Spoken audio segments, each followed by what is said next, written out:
Dojka ali mleko? Jorge mi ni povedal zgodbe na vsakem srečanju, toda zelo dobro sem si zapomnil skoraj vse, ki so se zvrstile v 1,5 leta, kolikor je trajala terapija.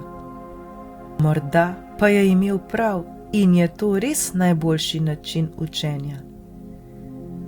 Spominjam se dne, ko sem mu zaupal, da se počutim odvisnega od njega. Rekel sem mu, da me to moti, obenem se pa ne morem odpovedati vsemu, kar mi daje.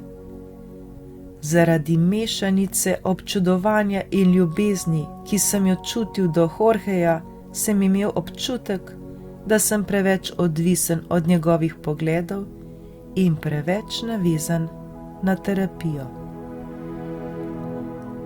Lačen si znanja, želiš si rasti, želiš se učiti, želiš si leteti. Morda sem danes jaz dojka, ki ti daje mleko in ki bo potešila tvojo lakoto.